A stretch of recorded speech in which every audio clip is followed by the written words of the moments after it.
Times network ద్వారా గుర్తించబడ్డ India's number 1 varicose veins hospital Avis ని సంప్రదించండి.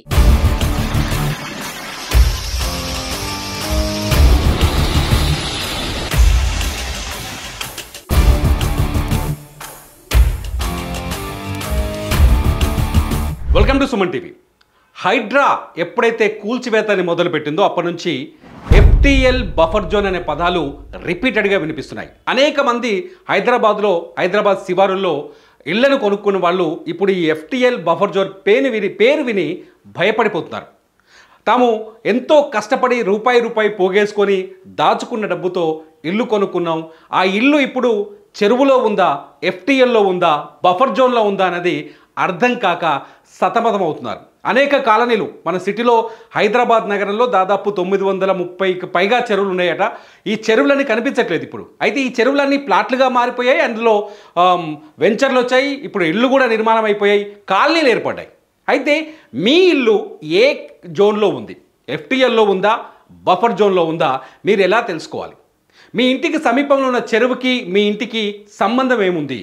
ఈ అంశాన్ని మీకు చెప్పడానికి ఇప్పుడు అసలు FTL అంటే ఏంటిది, బఫర్ జోన్ అంటే ఏంటిది చెప్పాలని ఒక వీడియో చేస్తున్నాను. ఈ వీడియో చాలా ఇంపార్టెంట్ వీడియో, మీకు ఒకసారి ఈ వీడియోని పూర్తిగా చూడండి. నిజానికి FTL అంటే చాలా సింపుల్గా చెప్పొచ్చు, దాన్ని ఫుల్ ట్యాంక్ లెవెల్. ఏ చెరువుకైనా ఫుల్ ట్యాంక్ లెవెల్ ఉంటుంది. ఫుల్ ట్యాంక్ లెవెల్ అంటే ఏంటంటే ఆ చెరువు వానాకాలంలో ఎంతవరకు నిండుతుందో దాన్ని ఫుల్ ట్యాంక్ లెవెల్ అంటారు.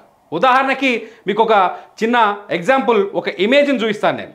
ఏంటంటే ఇప్పుడు మీకు ఒక చెరువు కనిపిస్తుంది చూడండి. ఈ ఇమేజ్లో మీకు కనిపిస్తున్న చెరువులో సాధారణంగా ఫుల్ ట్యాంక్ లెవెల్ ఎట్లా నిర్ణయిస్తారంటే, ఫుల్ ట్యాంక్ లెవెల్ అనేది ఒక చెరువుకు రాజ్యాంగం అనమాట. ఫుల్ ట్యాంక్ లెవెల్ అనేది ఆ చెరువుకి, ఒక్కొక్క చెరువుకి ఒక్కొక్క రాజ్యాంగమే ఫుల్ ట్యాంక్ లెవెల్. ఆ చెరువు కట్టకి నీళ్ళు వచ్చిన తర్వాత చెరువు కట్ట నుంచి వెనకకి ఎంత దూరం నిండుతుందో దాన్ని మొత్తం ఫుల్ ట్యాంక్ లెవెల్ అంటారు. అయితే ఫస్ట్ ఇది ఇక్కడ చూడండి. ఫర్ ఎగ్జాంపుల్ ఇది చెరువు అనుకోండి, ఇది చెరువు కట్ట, ఇది చెరువు అనుకోండి. ఒకసారి ఇది చెరువు కట్ట అనుకోండి ఉదాహరణకి. ఇది ఆల్రెడీ ఆక్రమించిన చెరువే, దీని పేరు చెప్పని ఇప్పుడు నేను, కానీ ఇది చెరువు కట్ట అనుకోండి. ఈ చెరువు కట్టకి ఈ బ్యాక్ సైడ్ ఉన్నదంతా ఫుల్ ట్యాంక్ లెవెల్ అవుతుంది. ఒకసారి మళ్ళీ చూడండి, ఇది చెరువు కట్ట అనుకోండి. ఈ చెరువు కట్టకి ఈ చెరువులో నీళ్ళు ఉన్నాయి. ఇప్పుడు ఇలా ఈ వెనకకున్నదంతా ఫుల్ ట్యాంక్ లెవెల్ అవుతుంది, అంతా ఫుల్ ట్యాంక్ లెవెలే. ఇది ఫుల్ ట్యాంక్ లెవెల్ అవుతుంది. ఈ ఫుల్ ట్యాంక్ లెవెల్ ఎట్లా నిర్ణయించారు? గతంలో ప్రతి గ్రామానికి, ప్రతి ఊరికి, ప్రతి పట్టణానికి ఒక చెరువు ఉంటుంది. చెరువే ఊరికి ఆదెరువు. అటువంటి చెరువు ఉన్నప్పుడు సంవత్సరానికి 4 నెలలు మాత్రమే వానలు పడతాయి. మిగతా కాలం అంతా ఆ 4 నెలలు వచ్చే నీళ్ళని చెరువులలో నింపుకొని, వరదల నుంచి కావచ్చు, లేకపోతే చిన్న చిన్న కాలువల నుంచి కావచ్చు, ఆ చెరువులను నింపుకొని చెరువు కింద ఉన్న భూములు సాగు చేసేవాళ్ళు. ఆ చెరువులకి వెళ్ళి నీళ్ళు తీసుకొని ఊరోళ్ళు తాగుతారు. ఆ చెరువులనే పశుపక్షాదులు బతికేవి. ఆ చెరువులనే చేపలు పట్టుకుంటారు. ఇట్లా చెరువు ఊరికి తల్లిలా ఉండేది. అటువంటి చెరువులు ఇవాళ కనిపించకుండా పోయాయి. అందుకనే హైడ్రా కొరడా జులిపిస్తుంది. ఆ చెరువుల్ని కాపాడే క్రమంలోనే చాలా ముఖ్యంగా ముఖ్యమంత్రి రేవంత్ రెడ్డి మొన్న చెప్పారు, చారిత్రక సంపద, ప్రకృతి ఇచ్చిన వరం చెరువు, ఆ చెరువును కాపాడుకోవడం కోసమే ఈ నిర్ణయం తీసుకుందాం, ఎంత దూరమైనా వెళ్తా అని చెప్తున్నాడు. ఎందుకంటే ఈ ఫుల్ ట్యాంక్ లెవెల్ చూడండి ఒకసారి. చెరువు కట్ట నుంచి ఇళ్ళకి వచ్చి నీళ్ళు నింతున్నాయి అనుకో, ఈడు దాకా నిండొచ్చు నీళ్ళు రేపొద్దున. ఇప్పుడు నేను ఇక్కడ మార్క్ చేస్తున్నా కదా, ఈడు దాకా నిండొచ్చు నీళ్ళు. ఇదంతా ఫుల్ ట్యాంక్ లెవెల్ అవుతుంది. 7 దాకా అయితే మొత్తం చెరువు నింతదో ఆ ప్రాంతాన్ని అంతా ఫుల్ ట్యాంక్ లెవెల్కి కింద గుర్తిస్తారు. చెరువులకు నీళ్ళు వస్తాయి. మన కార్తీలు ఉంటాయి, రోహిణి కార్తీ, మురుగశిర కార్తీ, ఆరిద్ర కార్తీ, పెద్ద పూశాల, చిన్న పూశాల కార్తీ కింద వాన పడుతూ ఉంటుంది. ఈ ఫుల్ ట్యాంక్ లెవెల్ ఎవరు నిర్ణయిస్తారంటే గ్రామ రెవెన్యూ ఆఫీసర్ నిర్ణయిస్తారు. గ్రామ రెవెన్యూ రికార్డుల్లో ఈ ప్రతి చెరువుకు సంబంధించిన ఫుల్ ట్యాంక్ లెవెల్ రికార్డు ఉంటుంది. గ్రామం కావచ్చు, మున్సిపాలిటీలో కావచ్చు. ఈ ఫుల్ ట్యాంక్ లెవెల్లో ఏం చేస్తారంటే ఏ కార్తీకి ఎంత వాన పడుతుంది, ఫర్ ఎగ్జాంపుల్ రోహిణి కార్తీకి 1 దాకా వస్తాయని చెప్తారు గ్రామ రెవెన్యూ ఆఫీసర్. మళ్ళీ పోతే మురుగశిర కార్తీకి మళ్ళీ వాన పడితే ఇంకొంచెం పెరుగుతుంది. ఆ తర్వాత కార్తీకి ఇంత పెరుగుతుంది. అంటే కార్తీకి, తెలంగాణలో కార్తీలు అంటే అందరికీ తెలుసు, ప్రతి కార్తీకి ఇంతింత వానలు పడుతూ ఉంటే ఆ వర్షాకాలంలో చెరువు ఎంత దూరం నిండుతుందో దాన్ని ఆ ఫుల్ ట్యాంక్ లెవెల్ అంటారు. చెరువుకి గవర్నమెంట్ ఇచ్చే భూమి కొంత ఉంటుంది, కేవలం చెరువు కోసం మాత్రమే నిర్ణయించిన భూమి ఉంటుంది, అది శిఖం భూమి. ఫర్ ఎగ్జాంపుల్ ఇది ఎండాకాలం ఉందనుకో, ఈ చెరువు ఇది అనుకోండి, ఇదంతా శిఖం భూమి కావచ్చు చెరువుకి. మీకు ఒకసారి క్లీన్ చేసి మళ్ళీ నేను చూపిస్తా. చెరువు కట్ట అనుకున్నాం అనుకోండి, కేవలం చెరువు కోసం కేటాయించిన ల్యాండ్ శిఖం భూమి అవుతుంది. ఈ శిఖం భూమి మొత్తం నిన్న తర్వాత శిఖం భూమి నిండిన తర్వాత ఈ తర్వాత పట్టా భూములు ఉంటాయి. రైతులు ఉండొచ్చు, ఇంకెవరైనా ఉండొచ్చు, అన్ని పట్టా భూములు అవుతాయి. చెరువుకుండే ఫుల్ ట్యాంక్ లెవెల్లో పట్టా భూములు కూడా ఉండొచ్చు. ఫర్ ఎగ్జాంపుల్ శిఖం భూమి దాటిన తర్వాత నిండే నీళ్లు నిలబడే ప్రాంతాన్ని ఫుల్ ట్యాంక్ లెవెల్ అంటారు. శిఖం భూమి దాటిన తర్వాత అవతలికి ఎంత దూరం అయితే నీళ్లు నింతాయో, ఎల్లబోస్తుందో, చెరువు అవతలికి నిండుతుందో దాన్ని ఫుల్ ట్యాంక్ లెవెల్ అంటారు. ఈ ఫుల్ ట్యాంక్ లెవెల్ వరకు ఎటువంటి నిర్మాణాలు చేపట్టడానికి వీల్లేదు. చెరువు శిఖం భూమి నుంచి ఫుల్ ట్యాంక్ లెవెల్ సరిహద్దుల్లో ఎటువంటి పర్మనెంట్ ఇండ్లు కావచ్చు, ఫామ్ హౌజులు కావచ్చు, స్కూళ్ళు కావచ్చు, బళ్ళు కావచ్చు, కాలేజీలు కావచ్చు, ఏది నిర్మించడానికి వీల్లేదు. ఎందుకంటే చెరువు ద్వారా చెరువుకు నష్టం ఉంటుంది, చెరువు ద్వారా ఆ నిర్మాణాలకు కూడా నష్టం ఉంటుంది. అందుకనే గ్రామ పంచాయతీలు కావచ్చు, మున్సిపాలిటీలు కావచ్చు, ఎఫ్టీఎల్లో ఎటువంటి నిర్మాణాలకి అనుమతులు ఇవ్వరు. ఎఫ్టీఎల్లో ఎవరైనా ఏదైనా నిర్మాణం చేపడితే అది ఖచ్చితంగా అక్రమ నిర్మాణం అవుతుంది. శిఖం భూముల్లో కాదు, మన దగ్గర హైదరాబాద్లో ఏముందంటే మొత్తం శిఖం భూములు కూడా మింగేసిరు. ఎఫ్టీఎల్ లెవెల్ని దాటొచ్చి చెరువు కోసం ఉన్న భూముల్లో కూడా నిర్మాణాలు చేపడుతురు. అందుకే ఇవాళ గవర్నమెంట్ కొరడా జుల్పిస్తే ఒక్కొక్క కోట్లు లక్షలు పెట్టి కట్టిన బంగ్లాలు నేలగూలిపోతున్నాయి. ఈ ఎఫ్టీఎల్ దాటి కూడా కొంత పరిణామం ఉంటుంది. ఏదైతే ఒక చెరువు ఇప్పుడు ఎఫ్టీఎల్ వరకు తెలుసుకున్నాం కదా, బఫర్ జోన్ ఉంటుంది. ఏదైతే ఎఫ్టీఎల్ ఫుల్ ట్యాంక్ లెవెల్ అంటే వానాకాలంలో చెరువు ఎంతవరకు నింతదో ఆ నిండిన ప్రాంతానికి మించి ఆ నిండిన ప్రాంతానికి ఒక 30 మీటర్ల దూరాన్ని బఫర్ జోన్గా గవర్నమెంటే గుర్తిస్తుంది. అది కూడా పట్టాలు ఉంటాయి, దానికి కూడా పట్టు ఉంటుంది. ఎఫ్టీఎల్లో పట్టా ఉండొచ్చు, లేకపోతే బఫర్ జోన్లో కూడా పట్టాలు ఉండొచ్చు. కానీ ఆ బఫర్ జోన్ వరకు కూడా ఎటువంటి నిర్మాణం చేపట్టొద్దు. ఫర్ ఎగ్జాంపుల్ చెరువు కట్ట నుంచి ఒక లేయర్ శిఖం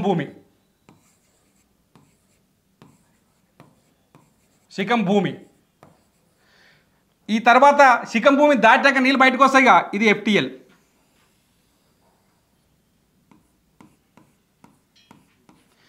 ఈ ఎఫ్టీఎల్ దాటిన తర్వాత ఇంకొక 30 మీటర్లు, ఎఫ్టీఎల్ దాటిన తర్వాత ఇంకొక 30 మీటర్లు,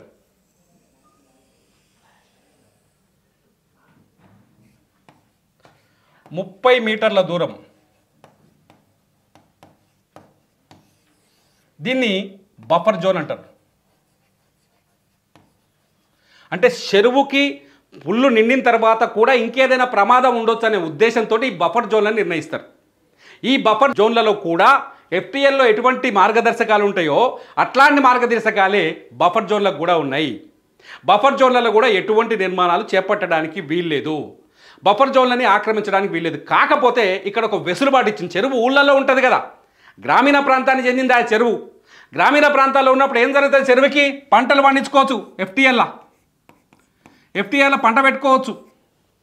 ఎఫ్టీఎల్ ఉన్న భూమికి పట్టాలు కూడా ఇస్తుంది గవర్నమెంట్, పంటలు పండించుకోవచ్చు. బఫర్ జోన్లో కూడా పంటలు పండించవచ్చు.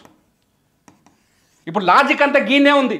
ఇవాళ కోర్టులకు పోయి కూల్చివేతలని అడ్డుకోవడానికి ఆర్డర్లు తెచ్చుకుంటున్న వాళ్ళంతా ఏం చేస్తారంటే, మేము కొనుక్కున్న భూమి పట్టా భూమి.